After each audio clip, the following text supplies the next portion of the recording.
Hi, welcome back. Still trying to figure out if I'm looking in the right space when I'm speaking to you guys um, on this channel. So here we go. Here goes nothing.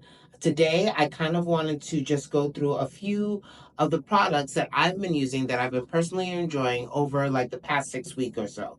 So first thing I'm going to go up with is the Lele Perfecting Serum. If you've been watching me either on Instagram or even here on YouTube, you will know that I've been really talking about Lele as a brand in general because they focus on oily combination skin, which is kind of really niche, but they do have products that actually work. The one that I've been using daily is the Perfecting Serum. I basically use this in place or to be like my vitamin C serum. It perfects the skin, it has antioxidants, and it also gives you just an overall brighter appearance. So I really enjoy this serum, and I'm actually tracking how my skin has looked brighter over that time. And so when I'm done with this, I'm going to give like a full review, but so far really been liking this. Another skincare product that I've been loving, and I love a lot of things from the brand, so will come as no surprise, is the new in beauty Project Extreme Cream. This is a very good moisturizer. If you have, like I have combo skin, but it's leaning more normal these days. This is a great moisturizer for anyone with like, I would say like combo skin to dry. If you are very dry, you're going to love this cream. It gives like an instant glow once you put it on. It doesn't feel oily. I've worn it without makeup as I am today, and I put this on a few hours ago and skin is still glowing. That's what I like about this moisturizer. It comes in a beautiful bottle and, excuse me, it is also refillable. So when you're done, you only have to, I'm not sure how this actually comes out, but this part here basically comes out and you can buy the refills. It's a very luxe component. It feels very heavy in the hand. I think this is, yeah, I'm pretty sure this is glass because it is refillable. So it's a great cream. You will have, it's called the Extreme Cream Firming and Lifting Moisturizer, and it's infused with plant-based bioretinol peptides and 3x ceramide complex. So what this does, we know ceramides kind of juice up the skin. It's really something if you are mature, or I would say anyone over 30 and you want to make sure you keep that firmness in your skin, this is a great moisturizer to try, and you can use it both day and night. It is, I would say it's kind of on the thicker side. Like if I show you the consistency here, it is kind of thick, but it does absorb into the skin instantaneously. And then it kind of gives like that subtle sheen. So I really enjoy that. So moving on to more of like the makeup category, I would say. I've been actually liking the pairing of these two mascaras. One of them I've had for a while, but just didn't really use it. And then I pulled it out and I was like, I do like it, but I wish it wasn't, how do I say this? I wish it wasn't as volumizing. Volumizing mascaras do tend to clump, and it's not a bad thing because that's how you get that volume. But I sometimes like to go with a mascara that only separates. Now, I don't find one like that. Like all these ones that they have don't really do that. So what I do is, because I still like this, and by the way, this is the Anastasia Beverly Hills. I forgot which mascara this is called. Lash Sculpt, which is so funny. Oh my God, this is going to be so funny. This is called the Lash Sculpt Mascara, but it is a volumizing mascara. And when, you're going to see why this is funny. So this has your like your regular standard wand. It does slightly taper it at the top. I do like it because it doesn't put on like globs of mascara. I'm actually wearing it now, but I feel like this lighting never does it justice. But it is a good mascara to increase volume. The other mascara that I've really been liking, and it is more to separate and define my lashes, is the Refi Lash Sculpt Mascara. Now you can tell I've been using this since the day I've had it because look, the Y is almost off. This is what I like about this mascara.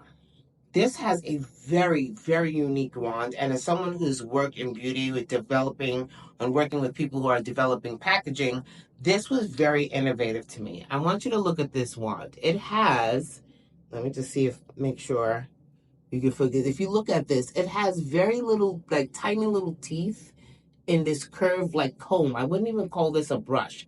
But if you were to look at this right now, you see at the end here, the teeth are longer and they progressively get smaller.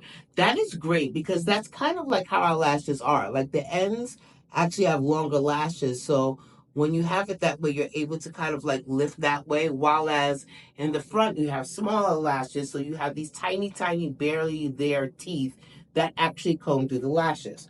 What I like to do is after I put on the Anastasia Beverly Hills Lash Sculpt, I'll go in with this while it's still wet to comb through. What this does is it will separate the lashes and I find it to be like really nice. However, if you're someone who has long lashes, you're gonna love this by itself. You won't really need the Anastasia Beverly Hills one. This will give like just longer lashes tend to somehow, even if they're not as voluminous, look more voluminous. So this is a great mascara for that. I've been loving the two of them. I'm just out here wiping off all the ink. I don't know if that's a good or a bad thing, but this is a very good mascara. I want to play around with it more, and especially now that I'm using the TikTok TikTok and Instagram and kind of influenced me to buy the Scoral Lash and Brow Serum. I want to see what this does when I use this alone in about a month because I've just started using both of those serums. So really love those two. And then, of course, you guys know this will come as no surprise. I love Summer Fridays. I love all of their lip butter bombs. This one is in Birthday Cake, which gives a slight sparkle to the lips, but not a lot. I just like the way it feels. I like the way it smells. I do.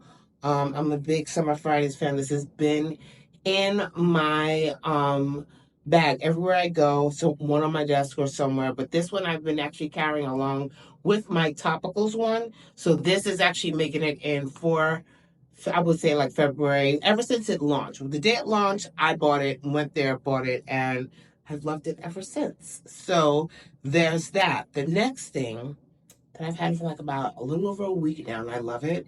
It's the About Face. It's called the Performer Skin Focus Foundation. I am wearing shade D2 for reference on D2 Olive. I could also wear D1 Olive, but I figured since I was buying this and we're getting to the spring, I wanted something that was actually slightly more um, deeper because I am going to tan. Okay, I'm getting out more, and I figured that this would be like more my summer shade, and then I could, if it gets into the cooler months, I could always highlight to make that it work for me then. So those are the things that I was liking with makeup and with skincare. But the one thing I have to say that I have been stuck on for like the last whenever I bought it, I wore it that day, and I've been wearing it in some combination, whether it's on its own or what's mixed in with other things, almost every day, at least 3 times a week. So I am talking about the Kilian Born to Be Unforgettable fragrance. This fragrance, first of all, the notes really threw me off because it said something about smelling. It had like notes of cola and like there's some woods and it feels like it's a very gourmand fragrance. And I'm gonna tell you right now, this sounds weird, but I love it so much because it has like notes of like and I don't even drink this, but like a freshly opened can or bottle of Coca-Cola, and it gives like that kind of like effervescence, but still rich and kind of creamy, caramelly type of scent. That's what this kind of smells like. So it works very well when I mix my other fragrances with this. Like one I like mixing with this is Victor and Rolf's Bon Bon. I do have that. I mix that all the time. And Maison Margiela's Coffee Break. If you mix this with Coffee Break, it is I don't know how else to explain it. It's like sweet and it's like cozy. It's like a cinnamon bun, but not a cinnamon bun, with a little bit of coffee and a hint of rum. I don't know how else to explain. I love scents that have like that warm, cozy feeling. So like now to like April, this is definitely going to be one of the scents I wear. It's also an extremely sexy night scent. So I do recommend getting this. I know a lot of people used to like the Princess fragrance. I wasn't a big fan of the Princess fragrance that used to come in like the, not this, it used to come in like little globes. Um, this is just really good and I highly recommend it. So I think that pretty much wraps up all of the things that I've been loving lately. Tell me if you guys have tried any of these things, if you plan on trying any of these things. What are your experience been with them? Do you love them? Do you hate them? What you would like me to try out next? Because I have a lot of things that I'm currently trying. So you may want to drop a comment down there. Let me know what they are. I'm probably already tried them. I probably already have thoughts on them. So I can't wait to, I'm going to try and be more consistent on here. Okay, let's try and find out what we want next. I'm looking around to see if there's anything I missed. I think I pretty much covered up everything. So that is it for today. So hopefully you guys have a great Sunday, a great start to your next week. As I have to go back and like reset everything, and we'll talk soon. Bye.